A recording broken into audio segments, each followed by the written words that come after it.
नमस्कार। बिहार स्पेशल में मैं हूं सर्वमित्रा। राहुल गांधी जब भी बिहार आते हैं एक नई सियासी हलचल खड़ी हो जाती है और इस बार जबकि वो एक दिन के लिए आए नालंदा और गया और वहां पर भी राहुल गांधी ने जो कार्यक्रम किए उनसे फिर से सियासत में एक नई खलबली पैदा हो गई है। कांग्रेस को तो बहुत मजबूती यहाँ मिली ही है, लेकिन इसके साथ साथ बीजेपी और नीतीश कुमार का डर अब काफी बढ़ गया है कि राहुल गांधी अगर इसी रफ्तार से आगे बढ़ते रहे, अगर इसी तरह लोग उनसे जुड़ते रहे तो फिर हमारा क्या होगा। और शायद यही वजह थी कि आज नीतीश कुमार तो आ गए दिल्ली और अब वो दिल्ली से लौटेंगे तो क्या कुछ होगा ये पता चलेगा, लेकिन राहुल गांधी का जो बिहार दौरा रहा एक दिन का वो बेहद सफल रहा। ये बात इसी से पता चलती है कि किस तरह वो जो संविधान सम्मान सम्मेलन था उसमें लोगों की भीड़ जुटी, लोगों ने उनसे बातें की और उसके बाद राहुल गांधी ने भी वहां जो बातें की वो एक अलग ही, उस पर अभी चर्चा चल ही रही है।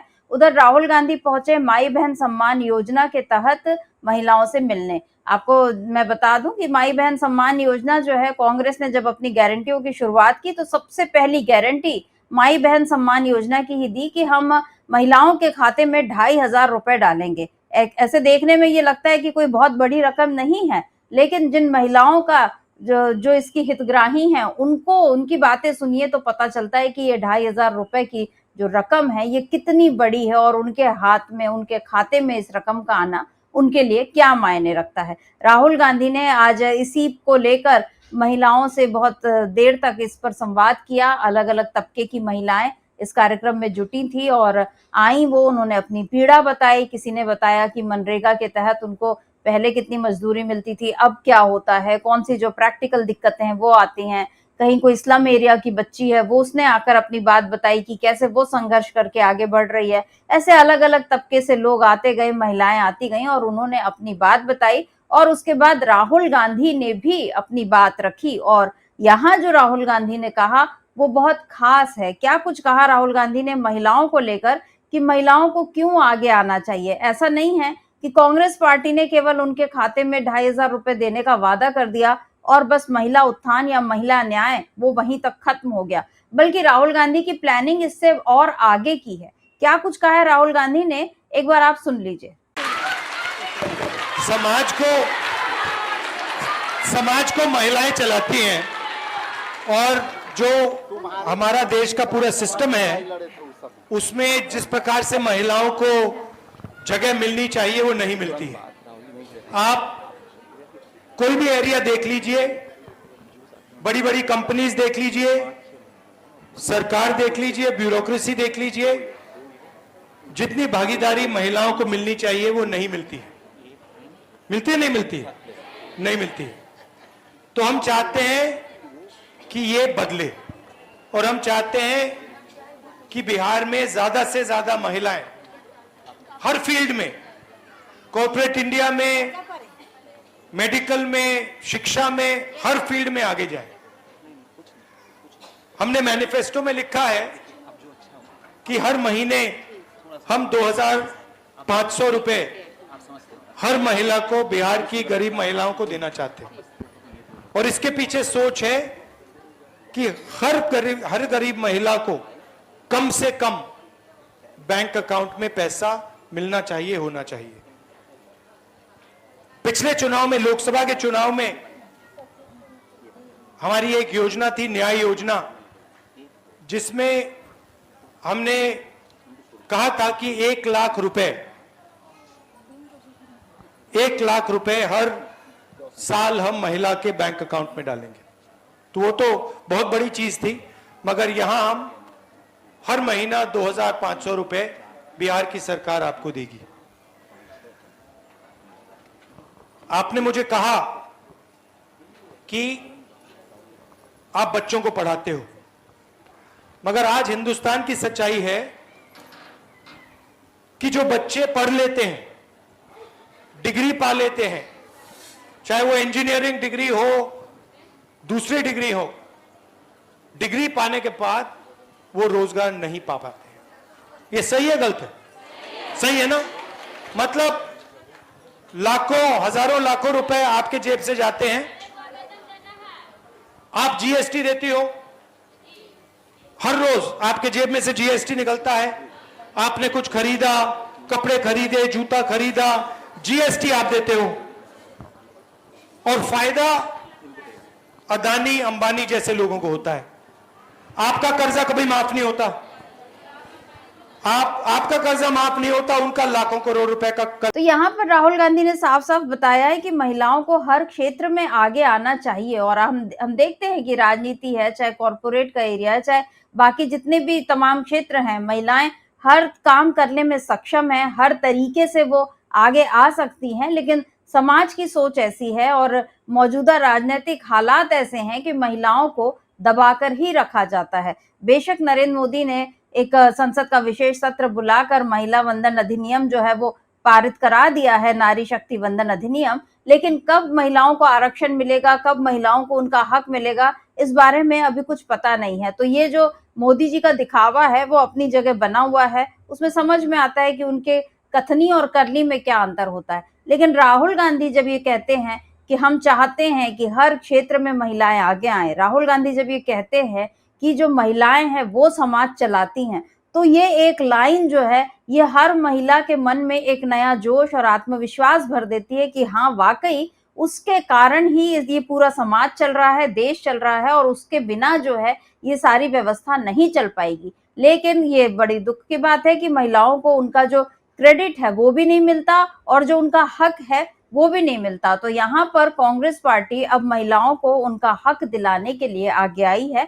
ये बात आज राहुल गांधी ने की, और जिस तरीके से राहुल गांधी मिलते हैं अलग अलग तबके के लोगों से, तो वो हमेशा ही मिलते हैं। लेकिन हमने देखा है कि भारत जोड़ो यात्रा के समय भी जब राहुल गांधी चलते थे और महिलाएं आकर उनसे मिलती थी, उनसे लिपट जाती थी, उनके हाथ पकड़ती थी, उनके साथ दौड़ती थी, हर चीज जो है राहुल गांधी के साथ करने में वो सहज हैं, क्योंकि उनको पता है कि ये एक ऐसा नेता है, ये एक ऐसा व्यक्ति है जिसके मन में हमारे लिए पूरी तरह सम्मान है। ये हमको इंसान के नजर से देखता है, यहाँ पर वो लड़के लड़की महिला पुरुष इसका भेद नहीं करता, वो हमको वैसा ही सम्मान देता है जैसे वो अपनी माँ या बहन को देता है या अपनी भांजी को देता है। तो ये राहुल गांधी की एक जो छवि बनी हुई है, और महिलाओं के मन में अब राहुल गांधी को लेकर एक अलग किस्म का आदर और सम्मान जो उमड़ रहा है, वो बिहार में इस बार देखने मिला।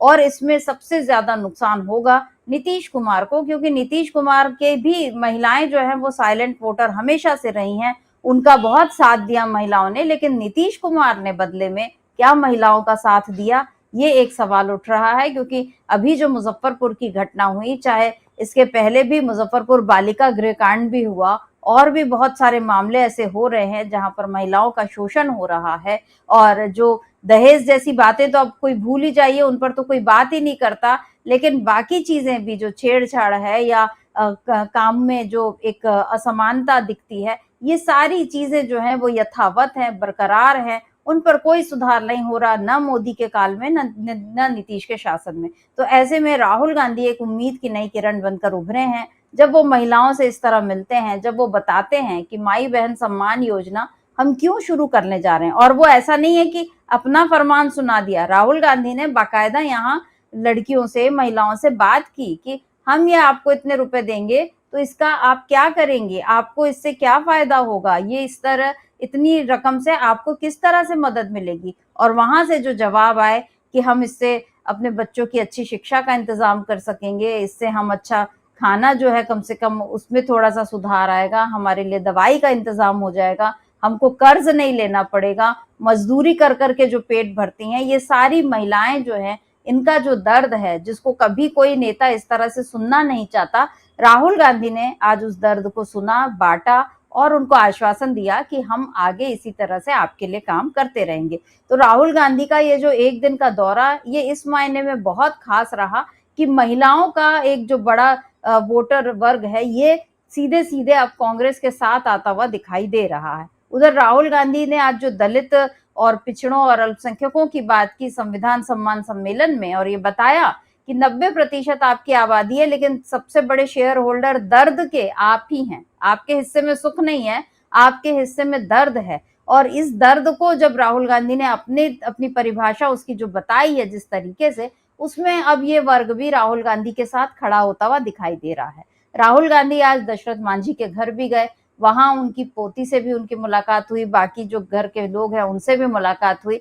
तो राहुल गांधी का एक ये पूरा जो जनसंपर्क बढ़ता जा रहा है या वो जन नेता के तौर पर बहुत मजबूती से उभर रहे हैं, ये जो नालंदा और राजगीर का जो दौरा है ये इसमें कुछ और मजबूती इसको दे गया। और ऐसे में लग रहा है कि जो बिहार में लगभग 30 सालों से सत्ता का जो वनवास है, यानी एक तरह से देखा जाए तो डबल वनवास है।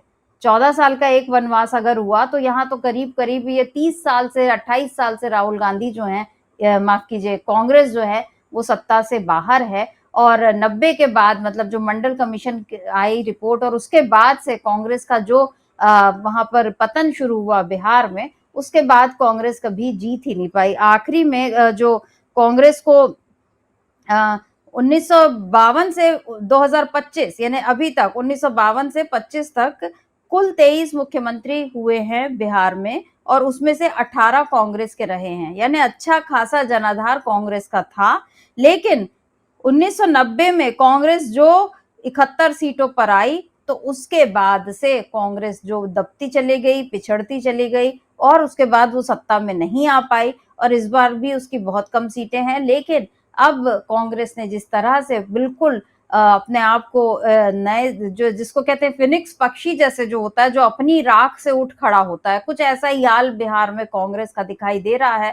कांग्रेस अपनी ही राख से उठ खड़े होने को यहाँ पर तैयार है और ऐसे में राहुल गांधी का साथ दे रहे हैं अध्यक्ष जो है राजेश राम, कृष्णा लवरू, सुशील पासी, कन्हैया कुमार, ये तमाम लोग जो है राहुल गांधी का साथ दे रहे हैं। बिहार कांग्रेस को रिवाइव कर रहे हैं ये सारे लोग और ऐसे में कांग्रेस जो है दलितों, पिछड़ों, अल्पसंख्यकों का इन सब का वोट लेकर आगे बढ़ती हुई दिखाई दे रही है। और जो 2023 का जातिगत सर्वे था उसमें 17% दलित पाए गए थे और 36% अति पिछड़े। ये पता चला था कि इतनी आबादी इन लोगों की है।